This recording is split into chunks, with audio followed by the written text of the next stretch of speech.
Bonjour et bienvenue dans cette vidéo sur le stockage optique de l'information et la transmission de l'information.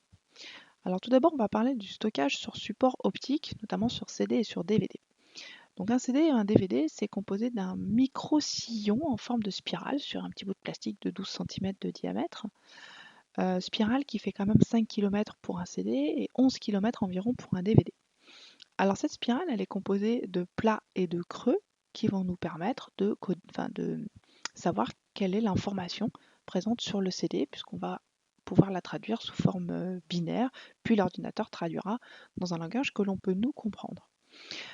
Donc ce CD, il est composé d'abord d'une couche de polycarbonate, c'est-à-dire du plastique, dans lesquels sont gravés les trous et les plats et les creux, puis recouvert d'une couche de métal qui présente les mêmes plats et les mêmes creux, qui va permettre de réfléchir la lumière laser, et enfin d'une couche protectrice et d'une couche en polymère qui elles vont laisser passer entièrement la lumière. C'est des couches transparentes qui laisseront passer la lumière laser, qui permettront de protéger la couche sur laquelle est gravée l'information.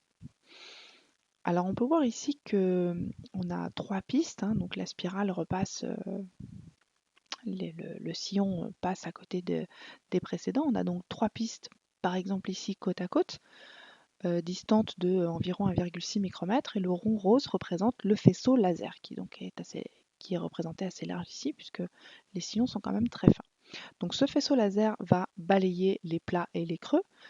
Quand il est sur du plat, le rayon réfléchi, tout le rayon réfléchi va être réfléchi de la même façon. On va donc avoir des ondes en phase et donc une intensité lumineuse importante. Et au moment où on va passer d'un plat à un creux, une partie du faisceau sera réfléchie différemment de la partie où on était sur le plat. Et du coup, on va se retrouver avec des ondes en opposition de phase. On va donc avoir, au niveau de la réception du faisceau, une variation très brusque de l'intensité lumineuse, puisque les ondes en opposition de phase vont donner un phénomène d'interférence destructive. C'est comme si un petit peu la lumière s'éteignait. Une fois que tout le faisceau est passé sur le creux, on retrouve nos ondes en phase avec un maximum d'intensité lumineuse. Et dès qu'on repasse d'un creux à un plat, on va avoir le même phénomène, une brusque variation de l'intensité lumineuse. Donc voilà comment ça se passe ici. Une diode laser, par le biais de miroirs semi-réfléchissants, va venir se déplacer sur le sillon du disque, qui va donc renvoyer ou pas de la lumière, selon si on est sur un changement entre le plat et le creux, ou sur un creux ou sur un plat, et cette lumière sera reçue et traitée par la cellule photoélectrique. Alors on peut voir que forcément, on a différentes capacités de stockage si on a affaire à un CD, un DVD ou un Blu-ray, tout simplement parce que la distance entre les pistes va être plus faible. Donc les pistes vont être plus étroites et plus resserrées, donc une spirale beaucoup plus longue pour un Blu-ray par exemple que pour un CD. Mais forcément, du coup, cela nécessite que la largeur du faisceau laser soit plus faible si la distance entre les pistes est plus petite, puisque sinon le faisceau laser couvre plusieurs pistes et à ce moment-là, on ne sait plus quelle est l'information, quelle est la bonne information. Et pour que la largeur du faisceau laser soit plus faible, il faut diminuer la longueur d'onde, ce qui fait que pour un Blu-ray, on se retrouve sur des longueurs d'onde à 405 nanomètres environ, c'est-à-dire du violet bleu. C'est pour ça que ça s'appelle le Blu-ray d'ailleurs, c'est du laser bleu. On va parler maintenant de transmission de données, et tout d'abord la chaîne de transmission. Donc la chaîne de transmission, c'est toute la partie entre la source, donc par exemple une personne qui souhaite téléphoner à quelqu'un d'autre, et le destinataire, le fameux quelqu'un d'autre. Donc cette personne va passer par un récepteur, son téléphone portable, puis par d'autres dispositifs, les antennes relais, éventuellement des serveurs, puis par un récepteur, le téléphone portable de l'autre personne, avant d'être transmis au destinataire.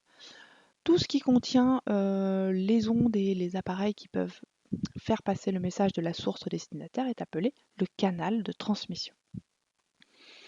Alors on a un certain nombre de données techniques pour les transmissions de données. Tout d'abord, le débit binaire, c'est le nombre de bits que l'on peut envoyer par seconde, nombre de bits à envoyer divisé par le temps pendant lequel on l'envoie, donc le débit binaire en bits par seconde. Ensuite, l'atténuation. Donc l'atténuation, le signal il s'atténue au fur et à mesure qu'il se déplace. Alors si par exemple on suppose que le signal sur une certaine distance a perdu 10%, la puissance reçue par le destinataire va être de 90% de la puissance émise. Donc le rapport PR sur PE sera de 0,90, donc PE sur PR de 1,11, et on calcule ainsi l'atténuation en décibels en faisant 10 fois log du rapport de la puissance émise sur la puissance reçue, donc en décibels l'atténuation.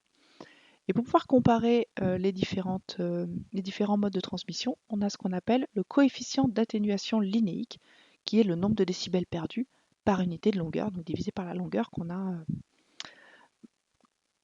a utilisée.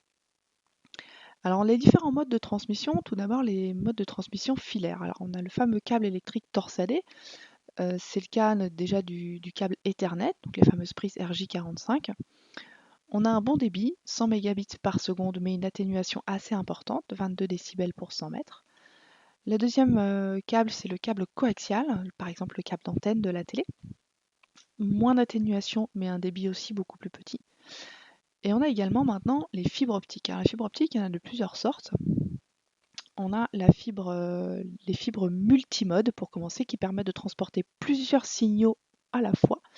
Donc la fibre a saut d'indice, l'indice du cœur a une certaine valeur, l'indice de la gaine a une certaine valeur, et cet indice varie brutalement quand on passe du cœur à la gaine.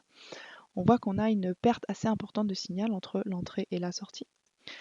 La fibre a gradient d'indice, donc là l'indice ne change pas brutalement, il change de façon graduelle entre le cœur et la gaine de la fibre. Donc on a une atténuation qui est moindre, c'est aussi une fibre multimode, on peut transmettre plusieurs signaux à la fois. Et enfin la fibre monomode qui a une atténuation extrêmement faible si on regarde les signaux d'entrée et de sortie, mais avec laquelle on ne peut transporter qu'un seul signal à la fois. Donc évidemment, du coup, c'est toujours une histoire de compromis. La fibre monomode qui a un débit extraordinaire et une atténuation très faible mais un coût extrêmement élevé. Voilà, il faut voir un petit peu quel type de fibre on peut mettre où, quel type de câble on peut mettre où, selon sur quelle distance on veut transporter l'information. Donc par exemple, à l'intérieur d'une maison, entre votre box internet et votre télé, la distance n'est pas très grande, la fibre monomode n'est pas nécessaire parce qu'elle va coûter extrêmement cher, alors que vu qu'on a une petite distance, on aura une atténuation qui sera assez faible. À ce moment-là, on peut utiliser un câble Ethernet, donc un câble torsadé comme on avait au début. Deuxième type de transmission, la transmission sans fil. Alors là, on en a trois types qu'on utilise régulièrement, le Bluetooth, la Wi-Fi et la 4G. Donc le Bluetooth a une toute petite portée, un débit assez faible, il a l'avantage de consommer très peu d'énergie, beaucoup moins que le Wi-Fi. Donc Wi-Fi a une portée un petit peu plus importante, un débit un petit peu plus important, mais du coup consomme plus d'énergie que le Bluetooth. Donc ces deux modes utilisent des ondes électromagnétiques, donc ils vont se transporter sur des faibles distances. Pour la 4G, on va moduler cette onde électromagnétique, la transformer en une onde radio pour pouvoir la transporter sur plusieurs milliers de kilomètres grâce à différents relais. On a un très bon débit, mais c'est très gourmand en énergie. Donc s'il faut transformer le signal pour le transporter, une fois que le signal est reçu, il faut le retransformer pour obtenir le signal de départ. On appelle ça la démodulation.